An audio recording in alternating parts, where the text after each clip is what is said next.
नमस्कार मित्रों, Shukla ji UP 32 channel में आपका स्वागत है। और आज हम इस वीडियो में बात करेंगे स्कंद पुराण प्रथम अध्याय का महात्म्य के बारे में। श्लोक 1 से 9। प्रथम तो जो लोग नए हों चैनल को सब्सक्राइब कर लें मित्रों, और जो लोग पहले से जुड़े हैं वो लाइक एवं कमेंट अवश्य करें। तो मित्रों, हम अपना वीडियो शुरू करते हैं। श्री सूत जी से शौनकादि ऋषियों का प्रश्न। मंगलाचरण, जिससे इस जगत की सृष्टि, स्थिति और प्रलय होते हैं, क्योंकि वह सभी सद्रूप पदार्थों में अनुगत हैं और असत पदार्थों से पृथक हैं। जड़ नहीं, चेतन नहीं, परतंत्र नहीं, स्वयं प्रकाश है, जो ब्रह्मा अथवा हिरण्य गर्भ नहीं। प्रत्युत उन्हें अपने संकल्प से ही जिसने उस वेद ज्ञान का दान दिया है, जिसके संबंध में बड़े बड़े विद्वान भी मोहित हो जाते हैं, जैसे तेजोमय सूर्य रश्मियों में जल में स्थल का और स्थल में जल का भ्रम होता है, वैसे ही जिसमें यह त्रिगुणमयी जागृत स्वप्न सुषुप्ति रूपा सृष्टि मिथ्या होने पर भी अधिष्ठान सत्ता से सत्यवत प्रतीत हो रही है,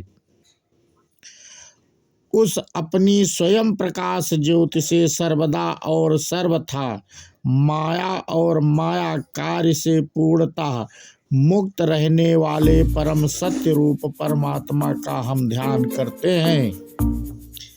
महामुनि व्यासदेव के द्वारा निर्मित इस श्रीमद् भगवत महापुराण में मोक्ष पर्यंत फल की कामना से रहित परम धर्म का निरूपण हुआ है। इसमें शुद्धांतःकरण सत्य पुरुषों के जानने योग्य उस वास्तविक वस्तु परमात्मा का निरूपण हुआ है, जो तीनों पापों का जड़ से नाश करने वाली और परम कल्याण देने वाली है। अब और किसी साधन या शास्त्र से क्या प्रयोजन। जिस समय भी सुकृत पुरुष इसके श्रवण की इच्छा करते हैं, ईश्वर उसी समय अविलंब उनके हृदय में आकर बंदी बन जाता है। रस के मर्मज्ञ भक्तजन, यह श्रीमद् भगवत वेद रूप कल्प वृक्ष का पका हुआ फल है। श्री सुखदेव रूप तोते के मुख का संबंध हो जाने से यह परमानंदमयी सुधा से परिपूर्ण हो गया है। इस फल में छिलका, गुठली आदि त्याज्य अंश तनिक भी नहीं है। यह मूर्तिमान रस है। जब तक शरीर में चेतना रहे, तब तक इस दिव्य भगवत रस का निरंतर बार बार पान करते रहो। यह पृथ्वी पर ही सुलभ है। अब मित्रों, कथा प्रारंभ होती है। एक बार भगवान विष्णु अपने देवताओं के परम पूर्णमय क्षेत्र नैमिषारण्य में शौनकादि ऋषियों ने भगवत प्राप्ति की इच्छा से सहस्र वर्षों में पूरे होने वाले एक महान यज्ञ का अनुष्ठान किया। एक दिन उन लोगों ने प्रातः काल अग्निहोत्र आदि नित्य कृत्यों से निवृत्त होकर सूत जी का पूजन किया और उन्हें ऊंचे आसन पर बैठाकर बड़े आदर से यह प्रश्न किया। ऋषियों ने कहा, सूत जी, आप निष्पाप हैं। आपने समस्त इतिहास, पुराण और धर्म शास्त्रों का विधि पूर्वक अध्ययन किया है तथा उनकी भली भांति व्याख्या भी की है। वेद वेताओं में श्रेष्ठ भगवान वाद रायण ने एवं भगवान के सगुण निर्गुण रूप को जानने वाले दूसरे मुनियों ने जो कुछ जाना है, उन्हें जिन विषयों का ज्ञान है, वह सब आप वास्तविक रूप में जानते हैं। आपका हृदय बड़ा ही सरल और शुद्ध है, इसी से आप उनकी कृपा और अनुग्रह के पात्र हुए हैं। गुरुजन अपने प्रेमी शिष्य को गुप्त से गुप्त बात भी बता दिया करते हैं। आयुष्मान, आप कृपा करके यह बतलाइए कि उन सब शास्त्रों, पुराणों और गुरुजनों के उपदेशों में कलयुगी जीवों के परम कल्याण का साहस साधन आपने क्या निश्चय किया है। आप संत समाज के भूषण हैं। इस कलयुग में प्रायः लोगों की आयु कम हो गई है, साधन करने में लोगों की रुचि और प्रवृत्ति भी नहीं है। लोग आलसी हो गए हैं, उनका भाग्य तो मंद है ही, समझ भी थोड़ी है। इसके साथ ही वे नाना प्रकार के विघ्न बाधाओं से घिरे हुए भी रहते हैं। शास्त्र भी बहुत से हैं, परंतु उनमें एक निश्चित साधन नहीं। अनेक प्रकार के कर्मों का वर्णन है, साथ ही वे इतने बड़े हैं कि उनका एक अंश सुनना भी कठिन है। आप परोपकारी हैं, अपनी बुद्धि से उनका सार निकालकर प्राणियों के परम कल्याण के लिए हम श्रद्धालुओं को सुनाइए, जिससे हमारे अंतःकरण को शुद्धि प्राप्त हो। प्यारे सूत जी, आपका कल्याण हो। आप तो जानते हैं ही हैं कि यदुवंशियों के रक्षक भक्त वत्सल भगवान श्री कृष्ण वासुदेव की धर्मपत्नी देवकी के गर्भ से क्या करने की इच्छा से अवतीर्ण हुए थे, हम उसे सुनना चाहते हैं। आप कृपा करके हमारे लिए उसका वर्णन कीजिए, क्योंकि भगवान का अवतार जीवों के परम कल्याण और उनकी भगवत प्रेममयी समृद्धि के लिए ही होता है। यह जीव जन्म मृत्यु के घोर चक्र में पड़ा हुआ है। इस स्थिति में भी यदि वह कभी भगवान के मंगलमय नाम का उच्चारण कर ले तो उसी क्षण उससे मुक्ति हो जाए, क्योंकि स्वयं भय भी भगवान से डरता है। सूत जी परम विरक्त और परम शांत मुनिजन भगवान के श्री चरणों की शरण में रहते हैं, अतएव उनके स्पर्श मात्र से संसार के जीव तुरंत पवित्र हो जाते हैं। इधर गंगा जी के जल का बहुत दिनों तक सेवन किया जाए तब कहीं पवित्रता प्राप्त होती है। ऐसे पूर्ण आत्मा भक्त जिनकी लीलाओं का गान करते हैं, उन भगवान का कलिमलहारी पवित्र यश भला आत्मशुद्धि की इच्छा वाला ऐसा कौन मनुष्य होगा जो श्रवण ना करे। वे लीला से ही अवतार धारण करते हैं। नारद आदि महात्माओं ने उनके उदार कर्मों का गान किया है।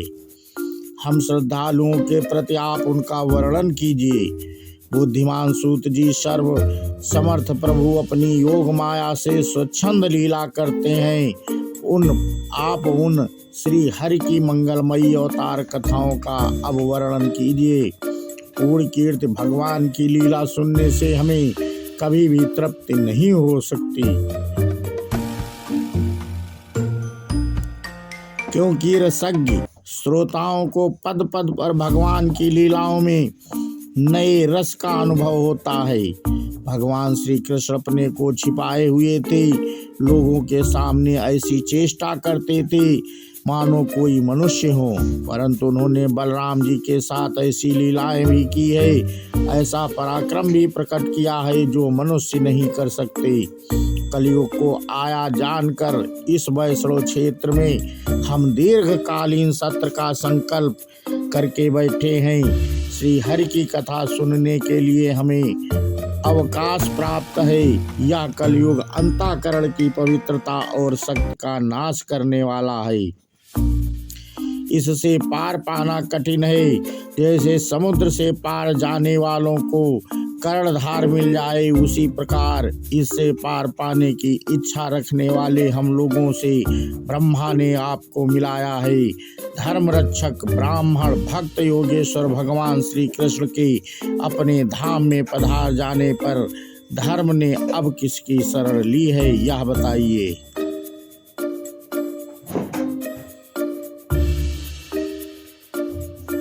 श्री व्यास जी कहते हैं, शौनकादि ब्रह्मवादी ऋषियों के प्रश्न सुनकर रोहर्षण के पुत्र उग्रश्रवा को बड़ा ही आनंद हुआ। उन्होंने ऋषियों के इस मंगलमय प्रश्न का अभिनंदन करके कहना आरंभ किया। सूत जी ने कहा, जिस समय श्री सुखदेव जी का यज्ञोपवीत संस्कार भी नहीं हुआ था, सुतरा लौकिक वैदिक कर्मों के अनुष्ठान का अवसर भी नहीं आया था, उन्हें अकेले ही संन्यास लेने के उद्देश्य से जाते देखकर उनके पिता व्यास जी विरह से कातर होकर पुकारने लगे। बेटा बेटा, उस समय तन्मय होने के कारण श्री सुखदेव जी ओर से वृक्षों ने उत्तर दिया, ऐसे सबके हृदय में विराजमान श्री सुखदेव मुनि को मैं नमस्कार करता हूँ। यह श्रीमद् भगवत गीता अत्यंत गोपनीय रहस्यात्मक पुराण है। यह भक्त स्वरूप का अनुभव कराने वाला और समस्त वेदों का सार है। संसार में फंसे हुए जो लोग इस घोर अंधकार से पार जाना चाहते हैं, उनके लिए आध्यात्मिक तत्वों को प्रकाशित कराने वाला यह एक अद्वितीय दीपक है। वास्तव में मैं उन्हीं पर करुणा करके बड़े बड़े मुनियों को आचार्य श्री सुखदेव जी ने इसका वर्णन किया है। मैं उनकी शरण ग्रहण करता हूँ। मनुष्यों में सर्वश्रेष्ठ भगवान के अवतार नर नारायण ऋषियों को, सरस्वती देवी को और श्री व्यास देव जी को नमस्कार करके सब संसार और अंतःकरण के समस्त विकारों पर विजय प्राप्त कराने वाले इस श्रीमद् भगवत महापुराण का पाठ करना चाहिए। ऋषियों अपने संपूर्ण विश्व के कल्याण के लिए यह बहुत सुंदर प्रश्न किया है, क्योंकि यह प्रश्न श्री कृष्ण के संबंध में है और इससे भली भांति आत्मशुद्धि हो जाती है। मनुष्यों के लिए सर्वश्रेष्ठ धर्म वही है जिससे भगवान श्री कृष्ण में भक्ति हो। भक्ति भी ऐसी जिसमें किसी प्रकार की कामना ना हो और जो नित्य निरंतर बनी रहे। ऐसी भक्ति से हृदय आनंद रूप परमात्मा की उपलब्ध करके कृतकृत्य हो जाता है। भगवान श्री कृष्ण में भक्ति होते ही अनन्य प्रेम से उनमें चित्त जोड़ते ही निष्काम ज्ञान और वैराग्य का आविर्भाव हो जाता है।